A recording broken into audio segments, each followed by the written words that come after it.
Assalamu alaikum warahmatullah.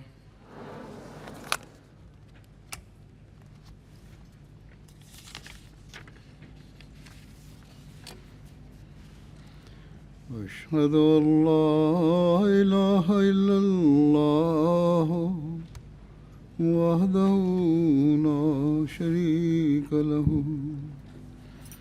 وأشهد أن محمدا عبده ورسوله أما بعد فأعوذ بالله من الشيطان الرجيم بسم الله الرحمن الرحيم. With the grace of Allah, after the last few COVID-affected years, Lajna Imaillah UK has once again had the opportunity to hold its National Ijtema on a larger scale. And I hope and pray you will have greatly benefited from the various programs.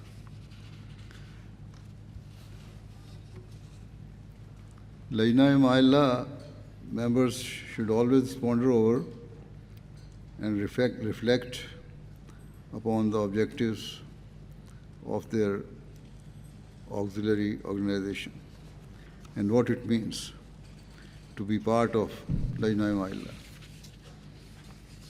When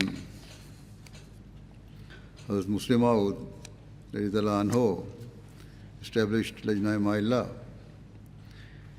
he named it following great deliberation and thought, as Lajna Imaillah literally means a community of the servants of Allah the Almighty. So, when you have entered the community of the servants of Allah the Almighty and pledged to be servants of your faith, you must understand your responsibilities. First and foremost, all members must pay close attention to protecting their faith. They must strive to reach the spiritual level and height required of a true believer. In the Holy Quran, addressing the unlettered desert-dwelling Arabs of the time, Allah the Almighty said, "Kul lam tu'minu, walakin qulu aslamna." Kul lam tu'minu, walakin qulu aslamna. Say, you have not believed yet, but rather say, we have accepted Islam. Here, the Allah Almighty commands that whilst those rural people should say they have accepted Islam and become Muslim, they should not claim to have believed or to have gained true faith. This is because the standard of faith required of a sincere believer far exceeds mere acceptance of Islam. Anyone who recites the kalima can say they are a Muslim, but not everyone can say they are a believer or have acquired true faith. Proclaiming that Allah the Almighty is the one and omnipotent God, the Holy Prophet ﷺ is his messenger, and Islam is a perfect religion, represents only the most basic level of belief.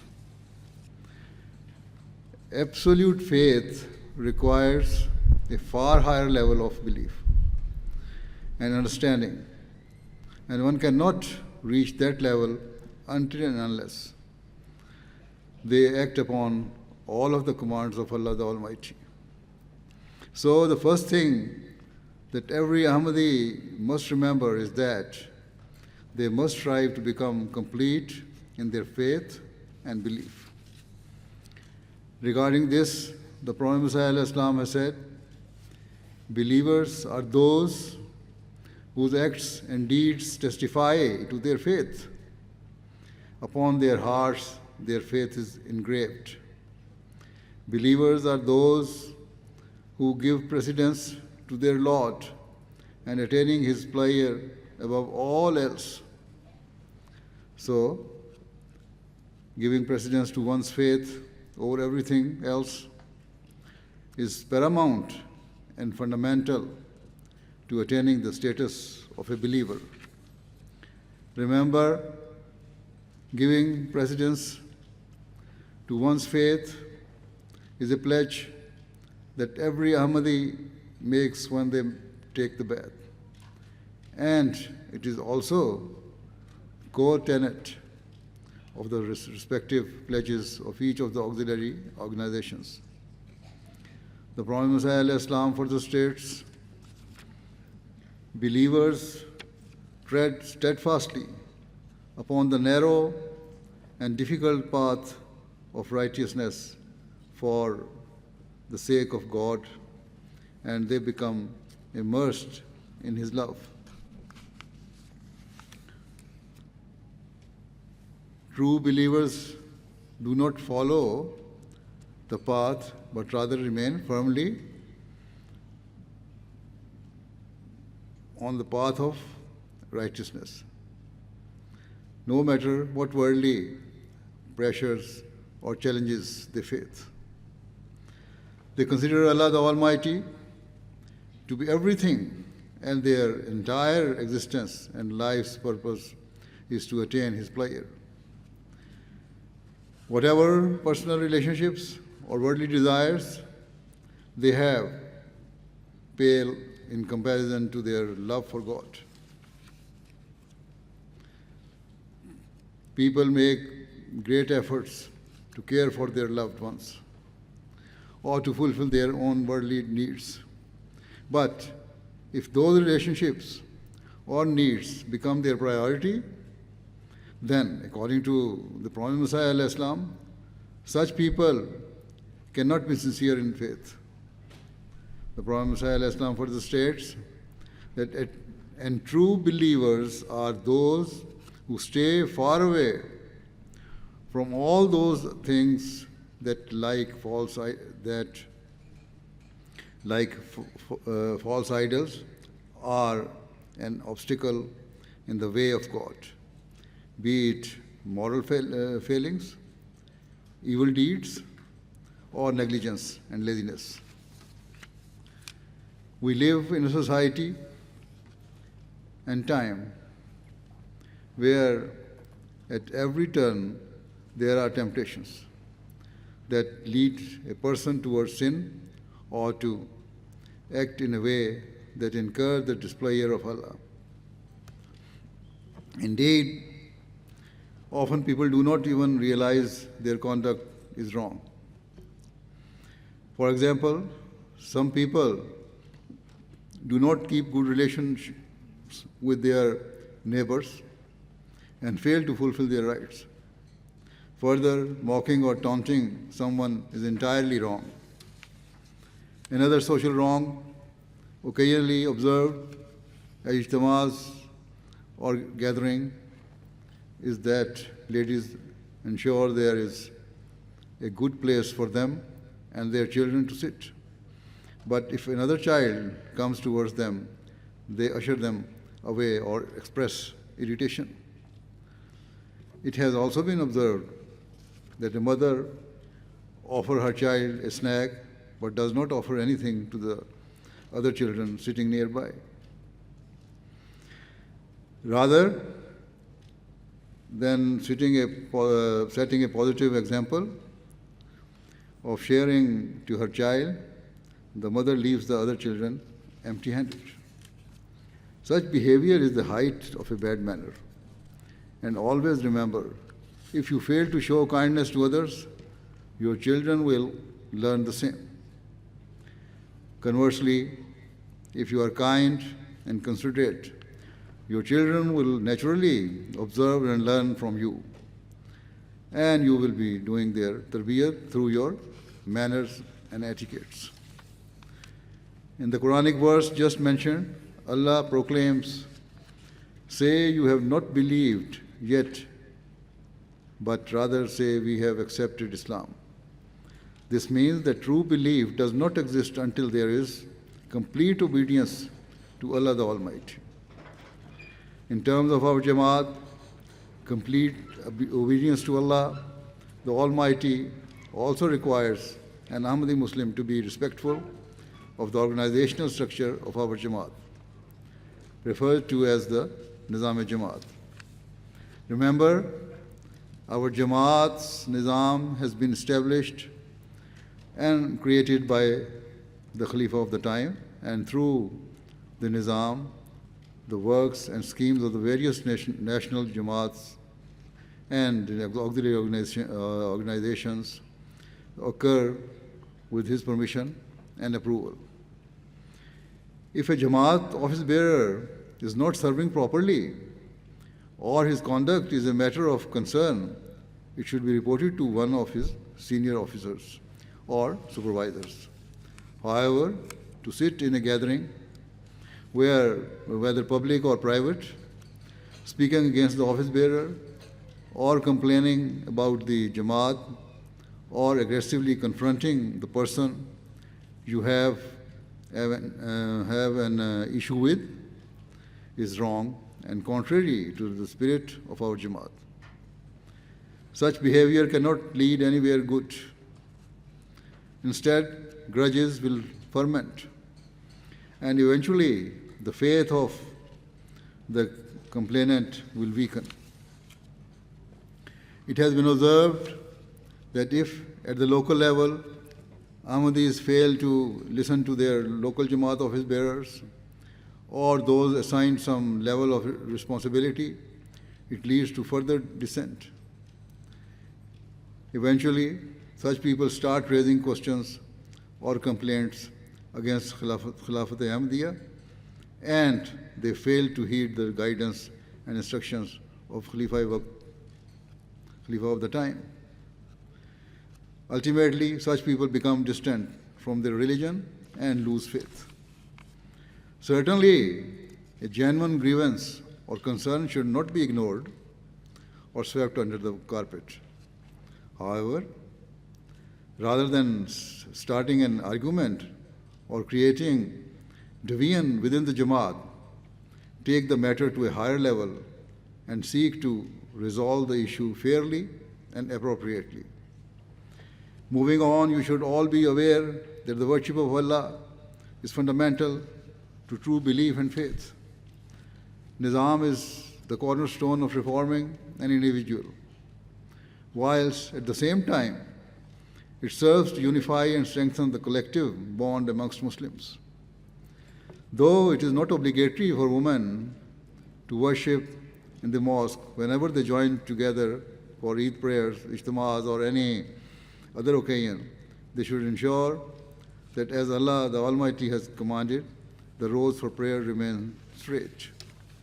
Further, when it comes to Jalsa, Ijtema, or other Lajna programs, the objectives and dignity of the event can only be maintained if those attending pay full attention and have a sincere intention to act upon all the good things they learn. If we cannot even keep straight lines during namaz, or if we walk during the speeches of at Jalsa or Ijtema and ignore the requests of those on duty to remain silent or argue with them, it is reflective of something much deeper and of grave concern. Slowly but surely, such behavior progresses until a person moves away from their faith. In a worldly sense, people have a heartfelt and burning desire to listen to and please their most beloved people. Indeed, that love often inspires them to love the people near and close to their beloved. Yet, those human ties bear no comparison to the love we owe to Allah the Almighty and His Messenger, sallallahu alaihi wasallam. As I have said repeatedly, to love Allah and His Prophet, sallallahu alaihi wasallam, requires that we strive to act upon their commands.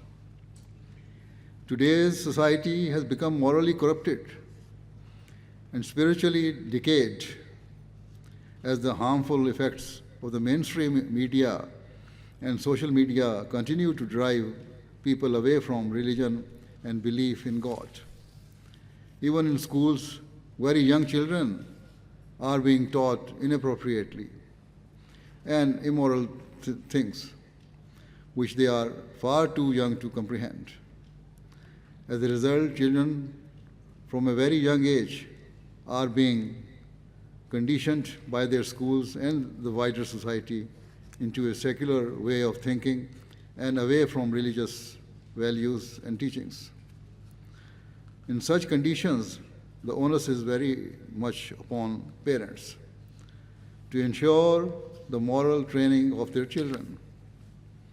These days, even children's cartoons or computer games include storylines or characters that are wholly inappropriate and they are wholly inappropriate and take away children's innocence. Children themselves should also be very much careful and vigilant on seeing their cartoons. And parents should definitely supervise while children are viewing and watching cartoons. The long-term consequences of such exposure are extremely dangerous and can easily take our future generations away from religion and away from moral values. Thus, parents must keep a close eye on what their children are exposed to. And to counter the outside influences, Ahmadi parents must develop a purely Islamic atmosphere within their homes where the commands of Allah are acted upon and the best morals are displayed. Remember, children are intelligent and highly observant. So there should not be any discrepancy between what you teach them and your conduct and character.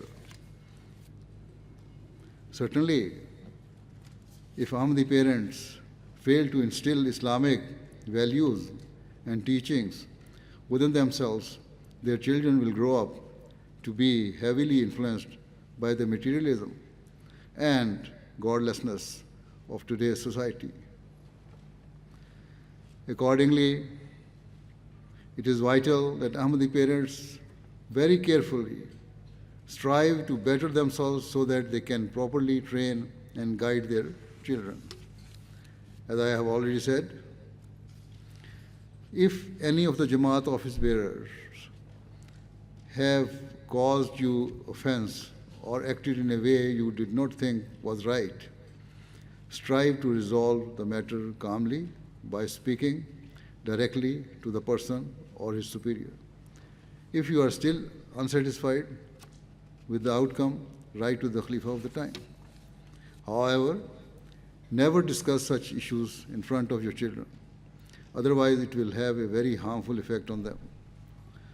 Ultimately, it will develop a hatred of religion within them, and they will become susceptible to the superficial glamour of worldly things and come under the wrong influence of society. Talk to your children every day and tell them those things that will bring them closer to Allah the Almighty and His Prophet sallallahu alaihi wasallam.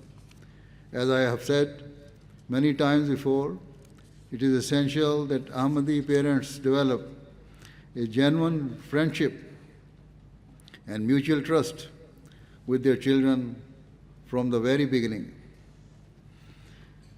Whilst this is the duty of both parents, it is especially incumbent on Ahmadi mothers to forge a loving and close bond with their children and to instill religious values within them. You should encourage your children to talk to you freely and openly. Children are naturally curious, and it is the duty of mothers to answer their questions. If she does not know the answer, if the mother does not know the answer, you should search for it rather than leave it unanswered. In this regard, Ahmadi girls and women must seek to increase their religious knowledge and be aware of contemporary issues. If you increase your knowledge, it will also serve to increase your faith. Strive to develop an interest of religion in your children. Explain to them why religion is important and to be valued above all else. Ensuring your children's moral and spiritual training is a huge task and the foremost challenge for Ahmadis who have children growing up in today's society. And mothers have the main role to play in this effort. Quite often, the examples of righteous people are narrated in our Jamaat programs. They are not presented just as stories from the past to entertain us. Rather, the pious examples of our predecessors should guide and inspire us and our children to take up the mantle of being devoted servants of our faith. We learn from them what qualities and virtues Muslims should adopt so we can join the ranks of true believers. For example, a believer is she who remains truthful in all circumstances. When it comes to speaking the truth, people often convince themselves there is nothing wrong with the occasional untruth or a so-called white lie. However, any untruth, no matter how big or small, is a major wrong and a sin. Many of us are aware of the well-known hadith in which an individual who possessed many weaknesses and vices came to the Holy Prophet ﷺ and asked him which one evil he should abstain from, as he did not think it possible for him to leave all his vices. In reply, the Holy Prophet ﷺ instructed he should abandon falsehood. The individual was pleased by the Holy Prophet ﷺ's response and thought it would be easy for him to stop lying whilst continuing with his other vices. However, it later inspired that whenever he thought of doing something immoral or sinful, he stopped himself and thought that if he were caught, he would have no choice but to admit his offense because of the pledge he had made to the Prophet ﷺ. As a result, over time, he became free of all the evils and vices he was previously afflicted with. He could easily have continued to lie. However, once he had made a pledge to the Holy Prophet ﷺ, he was determined and committed to fulfilling it and eventually joined the ranks of the righteous and reached the proper standard of a believer. All of you attending the Lajna Imaillah have also made a pledge to your faith, and you must strive earnestly to fulfill it. Regrettably, personal or domestic issues are often brought to my attention concerning disputes amongst Ahmadis. It is not the case that only Punjabi or Urdu-speaking ladies write to me about such matters. Ladies raised and educated in the West also write to complain about the behavior of their in-laws, or their family members. They sometimes also include the Nizam-e-Jamaat in their complaint by writing that an office bearer is closely allied with their relative and so is not impartial. Often, when these cases are carefully investigated, it is found that there is a degree of exaggeration or falsehood on both sides. If both parties in such matters were to act upon the truth, the dispute would be resolved in a far less fractious way. Similarly, it would make it much easier for Jamaat office bearers or the Darul Qaza to make the correct decision. Difficulties arise where people depart from the truth and embellish the fact to make the case more favorable to them, irrespective of what is right or fair. Remember, there can never be blessings in falsehood, as Allah the Almighty knows the truth. Hence, I reiterate that falsehood is a sin of the highest order, which can quickly destroy the peace and happiness of families and cause grave damage to your community. Regarding the harmful effects of falsehood and lying, I shall give another example. Sometimes an office bearer may visit the home of an Ahmadi unexpectedly. The first point is that office bearers should try to be mindful of the convenience and personal circumstances of the Jamaat members.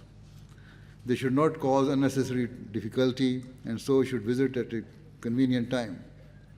However, if it were happen that an office bearer visits at an inconvenient time, the Ahmadis must not resort to falsehood. Sadly, there have been occasions where a child has informed their mother that the Jamaat guest is at the door, and the mother has instructed her child to say she is not at home. Of course, a child's natural instinct is to wonder why their mother is asking them to lie. Though certain inappropriate things are taught to children in schools, one good thing is that schools here place a lot of emphasis on telling the truth. Thus, if a mother asks her child to lie, they will be confused, and it can only have a very damaging and lasting effect. If someone is generally not in a position to greet their guests, they should simply apologize and ask the guest to come at another time. And this is quite Islamic way. Yet, if a parent resort to falsehood, their child will observe hypocrisy in their parents. They will see that their mother tells them to be close to Allah, to tell the truth, and to show good morals, yet, on the other hand, she is doing the opposite. Upon observing such duplicitous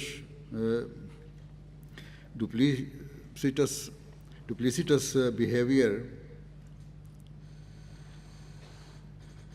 children will lose trust. Will lose trust in what their parents tell them, become resistant to what they teach them, and eventually move away from their faith. In such circumstances, the cause and blame will lie solely with the parents. Another quality and virtue that Allah the Almighty has instructed believing women to develop is to remain patient, regardless of the circumstances. A believer should always maintain their dignity and tolerate any difficulty or pain patiently and keep their trust in Allah. For example, it should not be that an Ahmadi woman hears something she does not like from a third party and without thought picks up the phone and starts quarreling or sending abusive messages to the person she feels slighted by, whether in the family context or otherwise. Though it is true in the past, some extremely ill-tempered and ill-mannered ladies have engaged in very heated arguments and fights even at Jamaat, such as the Ijtema. We might assume that in the West, people are well educated, so such things cannot happen here. But regrettably, from time to time, they do. It is not only the matter of the past. Hence, we should constantly analyze our conduct and not think that certain habits or shortcomings are only prevalent in people from particular nation or region. Indeed, due to the effects of social media and the internet, inappropriate traits and immoral practices prevalent in one part of the world are crossing borders at an incredible speed. Moving on, another quality and virtue of a believer is humility. It is very easy to say you are humble, but sometimes a person's conduct belies such claims. For example, some people who consider themselves humble do not realize that the way they speak to others causes them pain and reflects their arrogance and pride. At all times, we must be cautious and conscious that we never manifest even the slightest degree of pride or consider ourselves superior to others, where on the one hand, arrogance causes disorder,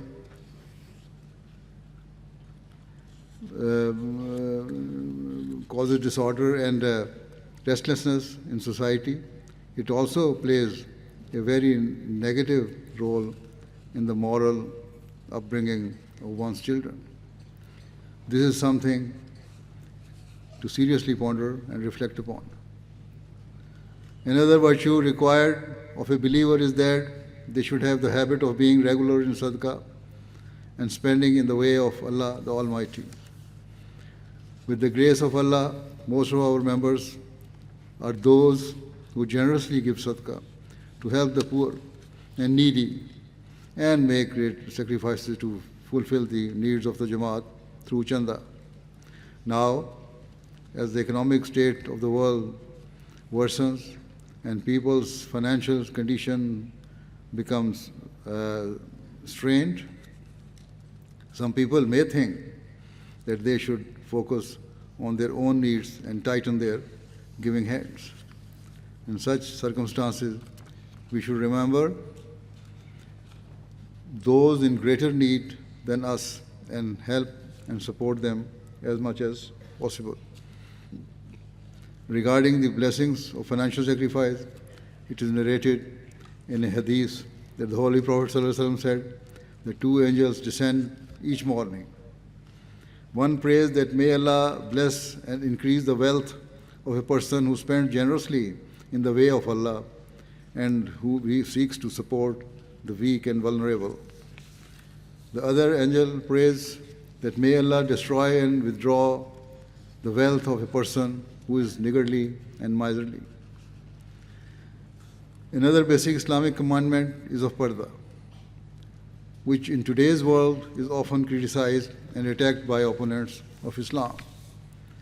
Consequently, some Muslim women come to believe they are being oppressed or discriminated against. The Prophet Messiah Islam has given a great deal of guidance based on the teachings of the Holy Quran and the Holy Prophet ﷺ regarding parda and explained why it is an essential component of a peaceful and harmonious society. Firstly, it is wrong to assume that Allah the Almighty only instructs women to safeguard their modesty. In reality, where in the Holy Quran, Allah the Almighty instructs women to lower their gaze and to observe parda, men have also been instructed to keep their gaze down. Therefore, to say that men have complete freedom whilst women are oppressed or restricted is wrong.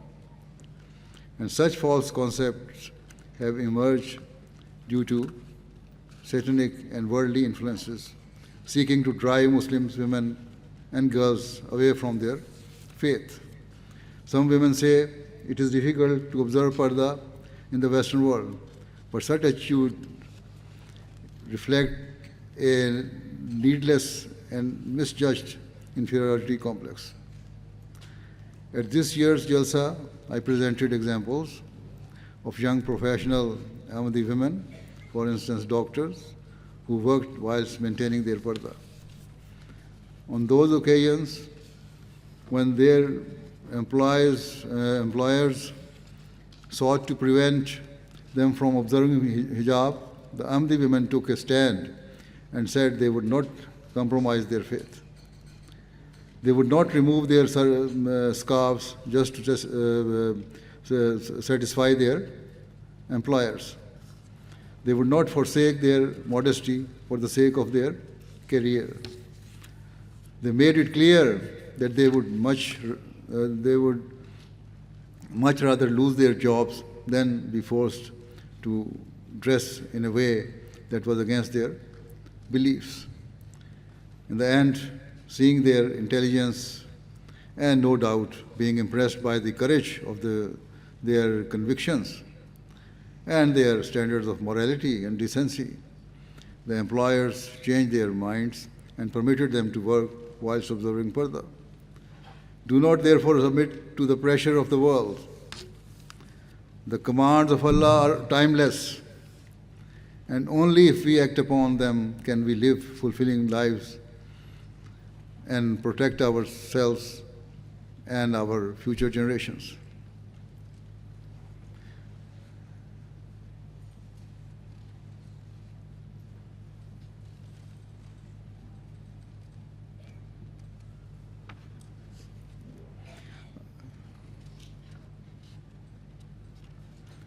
I also wish to remind you that you must be extremely vigilant when navigating the online world.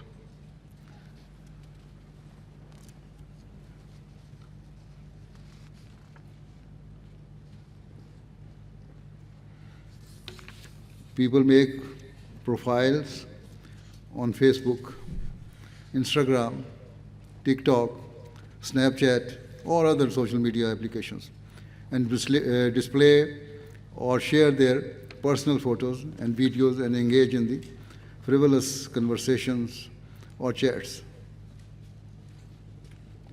A person may think it is a harmless way to pass time, but such things have a habit of quickly getting out of hand and lead to an array of major vices, social ills, and are damaging to one's mental health.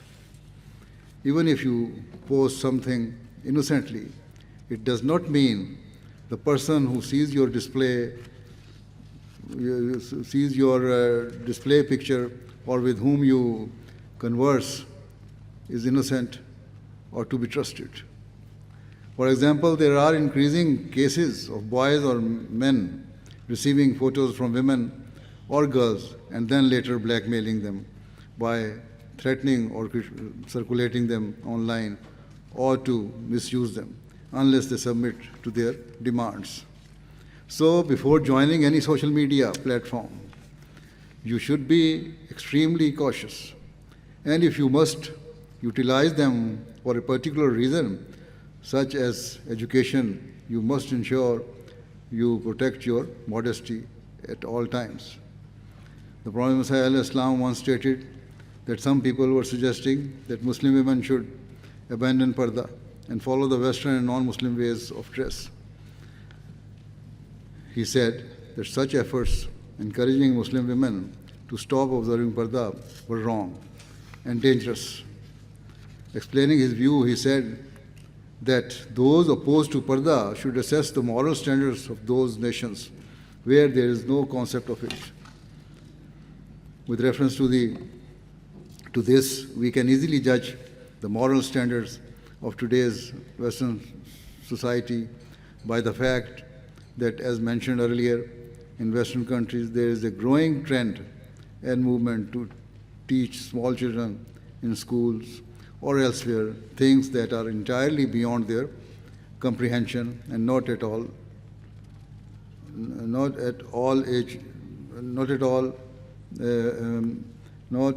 age appropriate.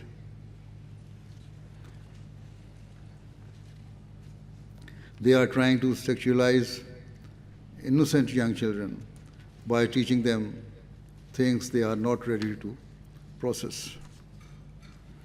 Throughout history, children have not been exposed to such things at such a young age. So why now is there a need to force very small children into discussions about sex? All it serves to do is to destroy the innocence of youth and is bound to have long-term harmful effects.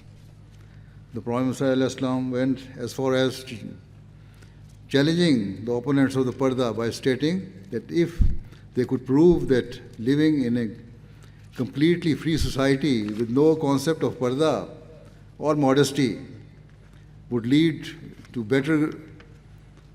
greater morals and virtue, then certainly parda could be discarded and he would accept he was wrong. The Prophet states, it is clear that when men and women are young and have a license to mix freely, the results are bound to be extremely dangerous. They are very likely to be overcome by passion and lust. Hence, there is tremendous wisdom underlying the Islamic injunction of parda. Rather than naively assuming that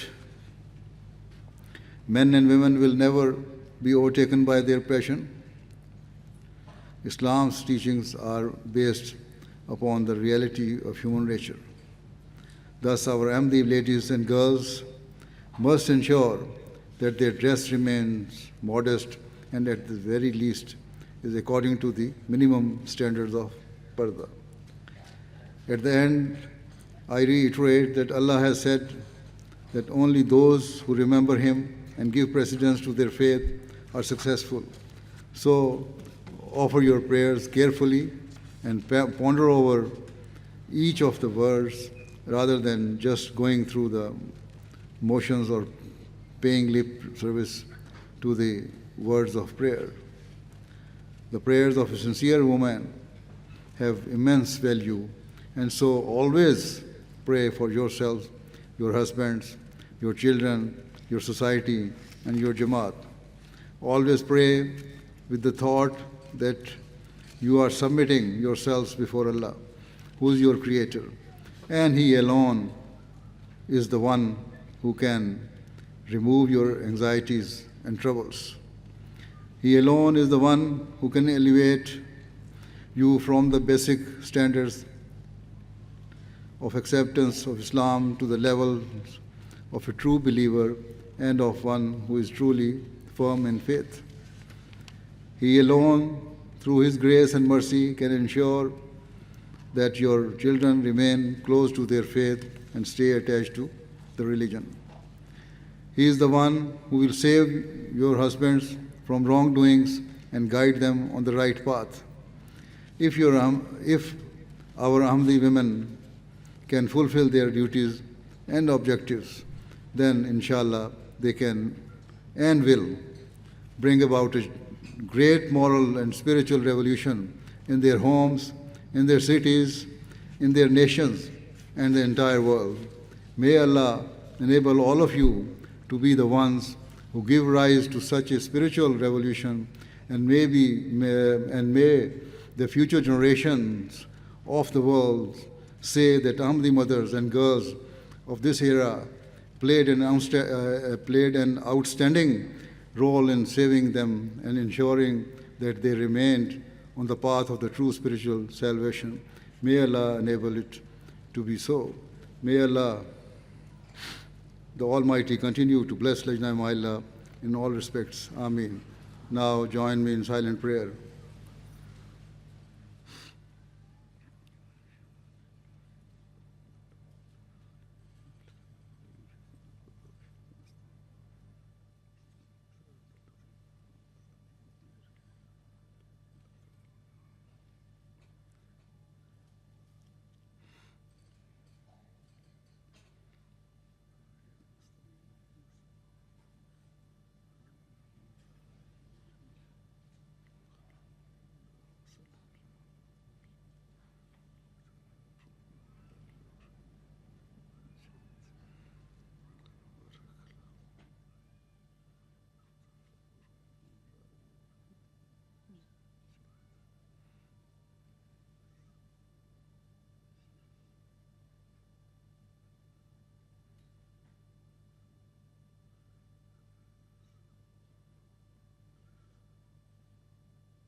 Ameen.